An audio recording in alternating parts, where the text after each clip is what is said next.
that the recommendation had actually come up from the Auditor General's report and that the province had no intent of enacting it. And then Bonnie had indicated that a letter had been sent from Peterborough County Council in support of continuing the program. And as of Tuesday, we have received word from the Health Minister, Sylvia Jones, that the program will continue. So they've acknowledged the importance of having private well water testing, so that program will continue. So our program coordinator, Keith Taylor, he had summarized the annual report. It's a high-level summary of the Trent Annual Progress Report, and it is a report that's compiled of the local reports from ourselves, being the Kawartha-Haliburton Source Protection Authority. There is also the Otonabee-Peterborough Source Protection Authority, Crow Valley Source Protection Authority, and the Lower Trent Source Protection Authority. So collectively, we form the Trent Conservation Coalition Source Protection Plan. We also have Ganaraska. However, they have their own plan and have to do their own annual report, so they're not part of ours. Overall, the annual report was suggested to receive a grade of progressing well and on target for our 4 watersheds within our region. And I will go over a complimentary report later in the agenda package with some of the details of what that annual report contained. So as I mentioned, Ganaraska has their own annual report, which was presented by the source protection technician from Ganaraska. Her name is Jessica Mueller. They also received a grade of progressing well and on target for their watershed and the completion of their policies.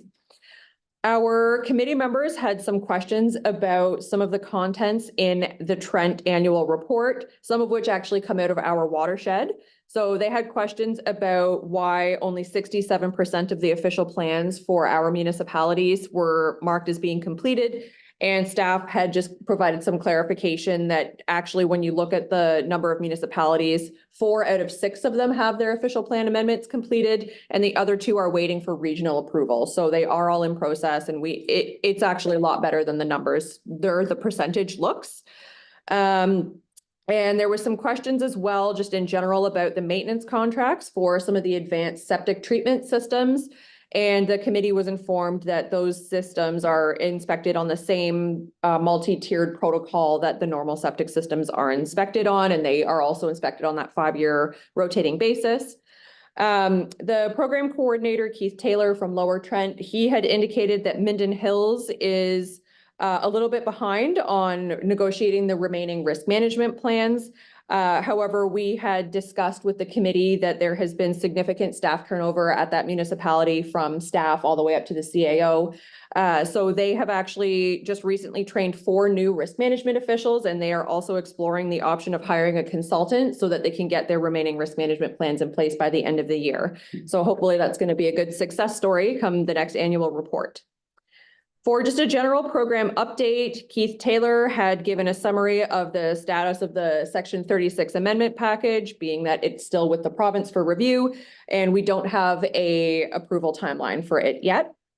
There is still some discussion being had between Keith and the province on the proposed prescribed instrument policy that was contained in that amendment package.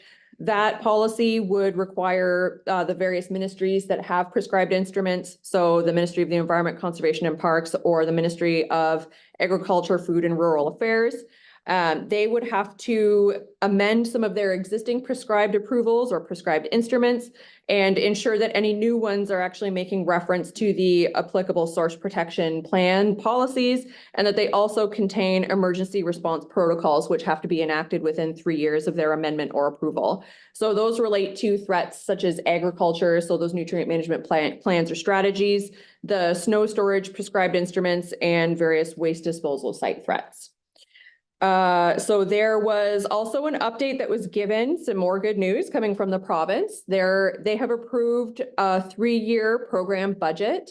It's the longest budget that they've approved in the history of the program. Usually prior to this past year, we were only getting 1-year renewals. This past year was 2, and then now we'll have a new budget for 2024 to 2027. So that's a really good indicator that the province is intending to continue to fund our program and support it and really sees the value in it.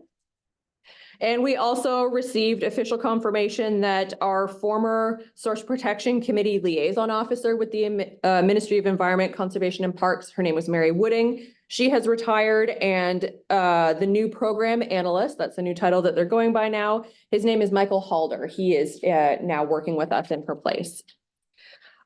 So continuing on, there was also an update given by Keith that there will be more of a push for education and outreach activities in this coming year.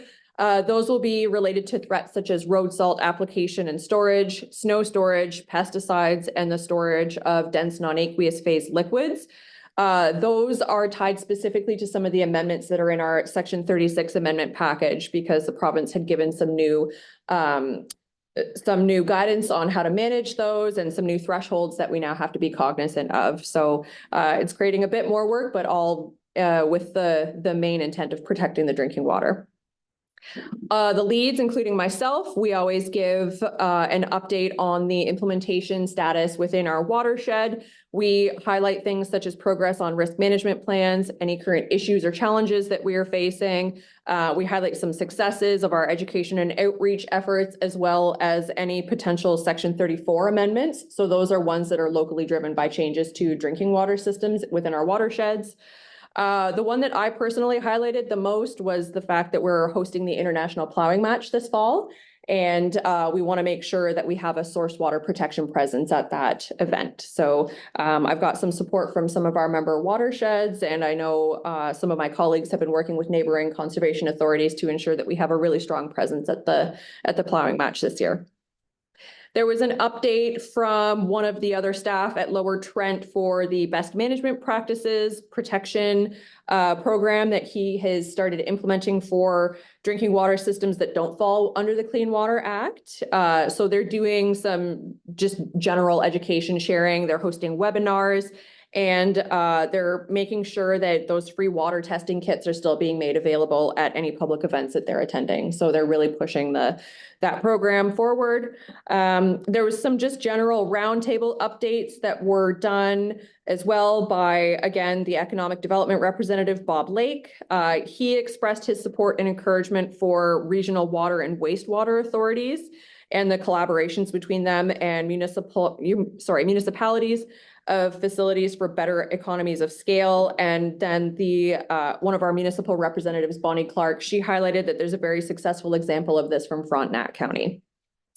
Outside of the meeting, we have a quick update on the vacancy that we have as a municipal representative from our watershed. As I've mentioned, I think at the past meeting, the former representative from the city of Kawartha Lakes, he was in the planning division. His name is Paul Pentikainen. He has left the municipality for another exciting job opportunity, which has left a vacancy on the committee for a municipal representative on behalf of our watershed. We have been working pretty closely with the city of Kawartha Lakes, and we've been given the indication that someone from the planning division will be stepping into that role. At the time that we receive the name of that nomination, we will be going out to all of your member municipalities and getting council resolutions in support of that new member. And that's the update from the watershed for the last month. Okay, thank you. Are there any questions from Stevens? Yes. The chair, just for clarity. So the free water testing's moving forward. What happens to the health units? Are they still subject to being closed? Through you, Mr. Chair, the notice that we got, and Mark, I think you saw the same email I did it was Queen's Park. It didn't indicate whether so it wasn't health units, it was the laboratories they were suggesting to close. I'm not sure if that's still on the docket or if you were able to find it in that announcement. Yeah, there's nothing through you, Mr. Chair, on that I saw. I think in the auditor's report, there was still an item that was identified that said there needs to be some sort of consolidation of the laboratory, but not specific to the health units. So the best guess is moving forward, things will stay the way they are? Through you, Mr. Chair, I would say that things are bound to change, but the private water testing is going to continue in whatever format the consolidated laboratory piece is going. But again, that doesn't speak to the health unit specifically. Director Yeah, I can speak through you, speak to the health unit. I'm on the health unit, and those are still staying in place. All of them? Yes, it's the laboratories that there's a merger that will be looked at. So for the average individual that wanted to get water testing, he takes it to the health unit that exists now. Yep, And then the the bottles test- are there. It'll be sent somewhere else to be tested, so the delay will be greater. Not necessarily, no. Oh. No. Through you, Mr. Chair, just reading the value per audit report that that was produced on the laboratory services. Specifically, it really talked about the courier service. So the health units, by having a more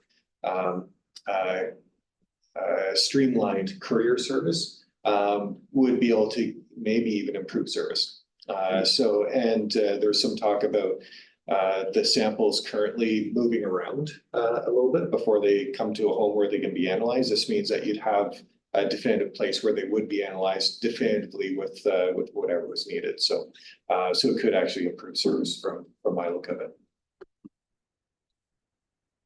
Okay, anything else? If not, I'll ask for a motion to receive the report from Director Byrne and seconded by Director Richardson. All in favor? Motion carried. Item 6, the annual progress reporting.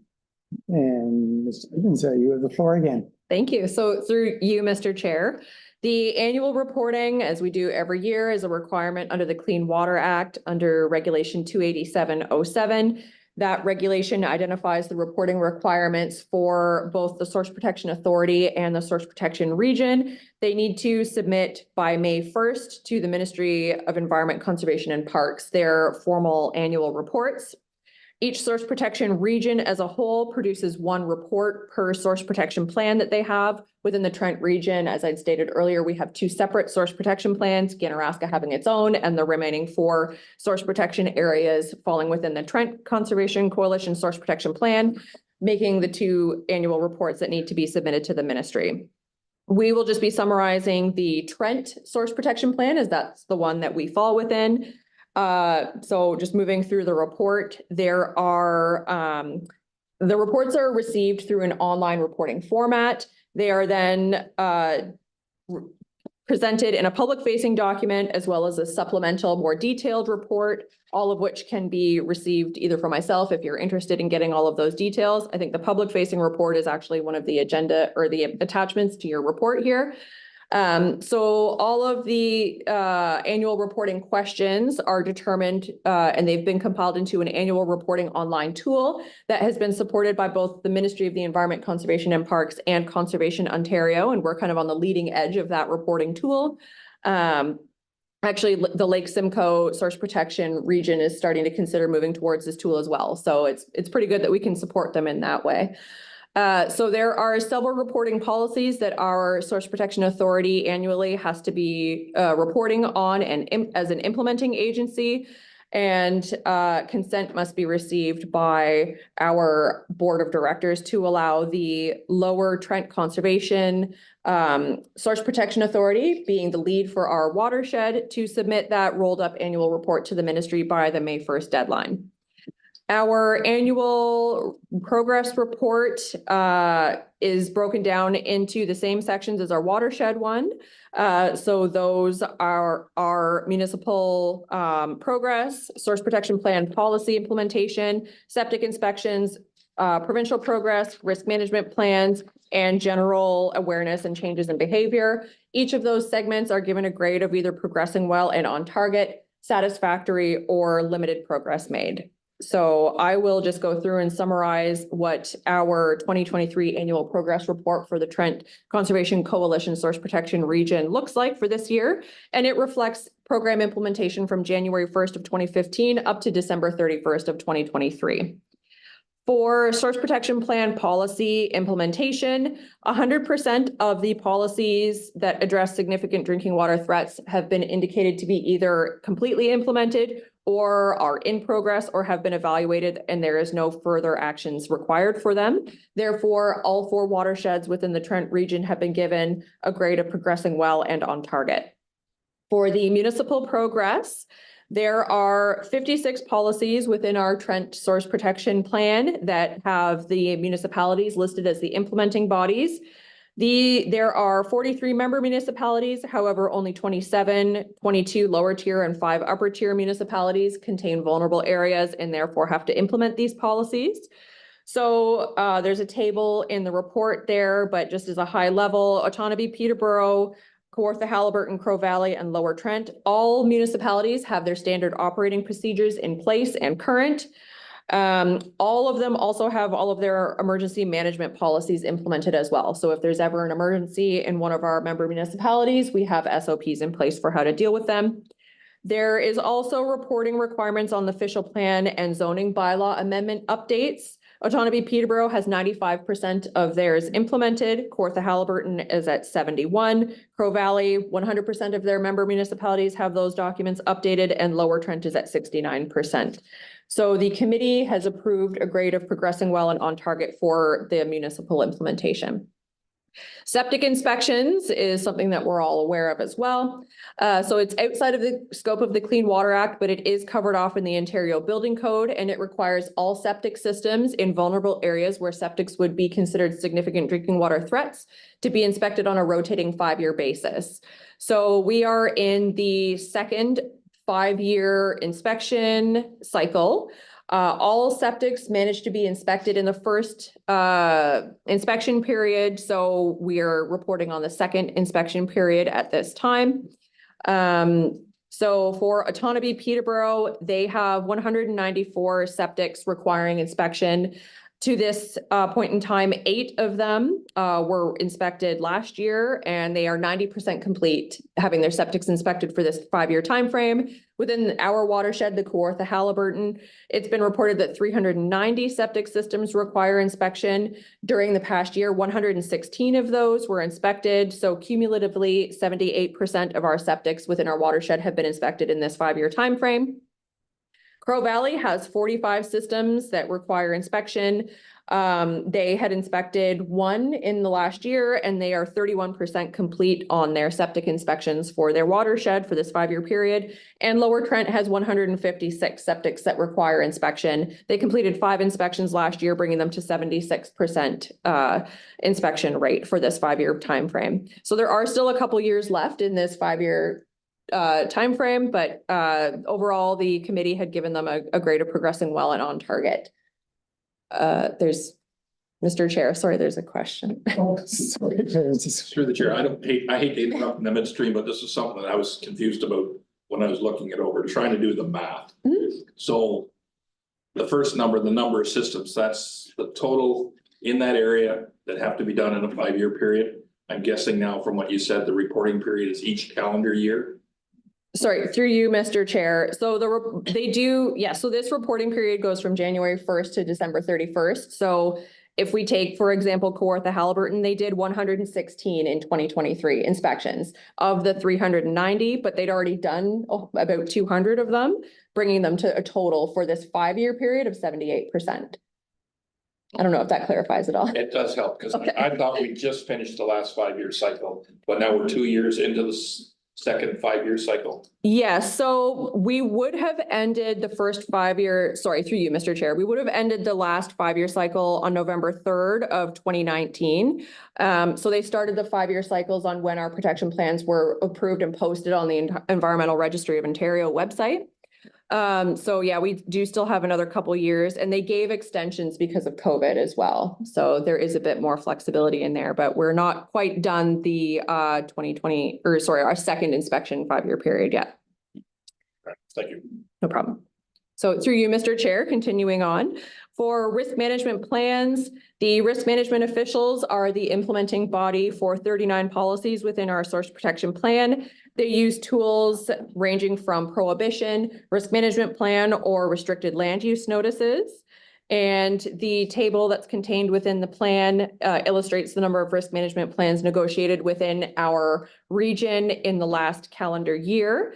So the numbers look low, and that's because we have finished all of the risk management plans with the exception of the few that are outstanding in Minden. So we, again, had an exception or an extension granted to us by the ministry because of COVID. They granted us an extra 2 years for implementing those risk management plans. So myself, for the city of Kawartha Lakes, I think I finished them a year and a half ago now, because they had to be done by December 31st of 2022. So that's why all of the numbers are showing as zero. When our Section 36 amendment package gets approved by the Ministry of the Environment, Conservation and Parks, that will bring in a whole bunch of new threats that the ministry has deemed need to be managed. So these numbers will go up again for the coming years after the approval of our amendment package. But as of right now, the only municipality still requiring risk management plans, with the exception of Minden, is some of the ones down in Lower Trent. They had negotiated 5. So the numbers in the columns kind of on the right-hand side of this table are indicative of the number of risk management plans that have been negotiated. So we've done a lot of inspections on existing risk management plans, making sure everything is still in compliance, and also confirming if there's new threats on the landscape or if the threats are no longer there. So things such as fuel oil tanks that had previously required risk management plans, if they've changed their heating type, we would catch that through an inspection and then revoke that risk management plan because the threat no longer exists. So overall, the committee has granted a grade of progressing well and on target for the risk management plans. And myself and Mark are working closely with the staff up in Minden to ensure that they catch up with their risk management plans and get them completed by the end of this year. Mr. Chair, we've got another. Sorry. Just to say, Sam. and then, yes, Yeah. we've had some incredible changes of staff in a Okay. building planning department. And we are going to be putting that RFP. It's not out now. It'll be out very, very shortly. So please keep that in mind if you know anybody who can apply for it. And I got to congratulate our staff because we had a change of staff and we had 4 people who we sent to take the exams and they did just sparkling well on it. So we're really happy with our staff and in progressing with this. So just to let people know we're going to be on board very quickly here. Thank you. Very good. Good report. Yes. Thank you. So continuing through you, Mr. Chair, just a summary of the provincial progress. The provincial ministries are responsible for 27 policies within the Source Protection Plan. They have indicated that 90% of their policies they are responsible for have been implemented. The remaining 10% are reported to be in progress. However, they are policies related to keeping current with new scientific advancements, and they've indicated to us that they will always be marking those ones as in progress, as they don't feel they will ever be completely implemented, as science is always changing. So the Ministry of Agriculture, Food and Rural Affairs has indicated they have 100% completeness. The Ministry of the Environment, Conservation and Parks also is 100% implemented of all of their policies, as is the Ministry of Natural Resources and Forestry. The Ministry of Transportation has indicated 60% of their policies have been implemented, and the remaining 40 are staying on top of scientific advancements for things such as road salt application or storage. And the Ministry of Municipal Affairs and Housing has also indicated that I think they only have 2 policies that they're the implementing bodies for.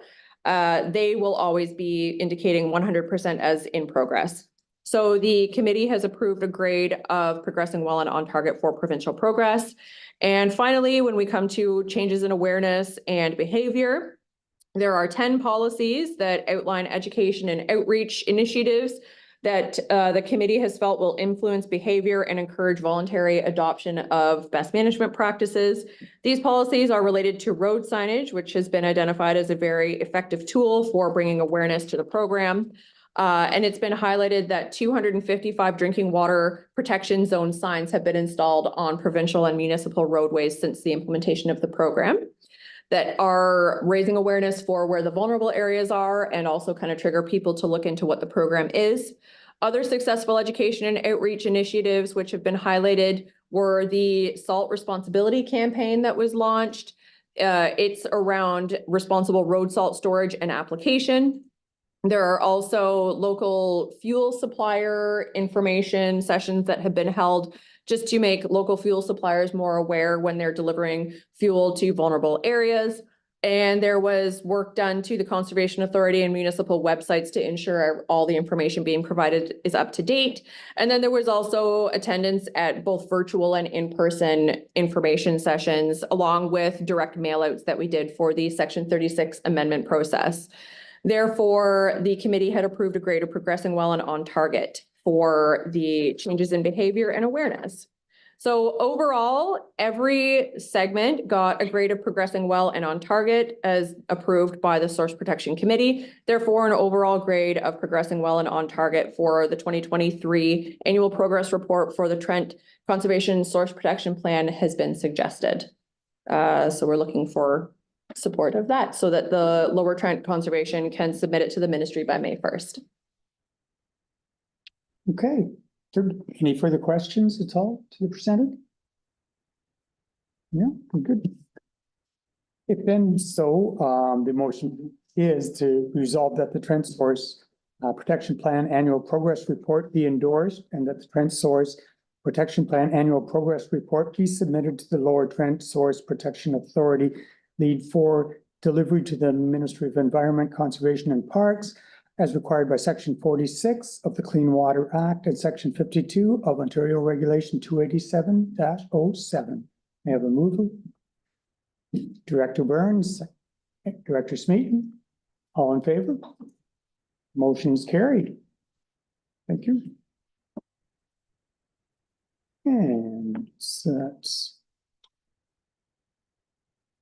item 7 on the agenda is correspondence, which I believe we do not have any correspondence. Item 8 is new business, which does deal with the drinking water testing program, which we have talked with some.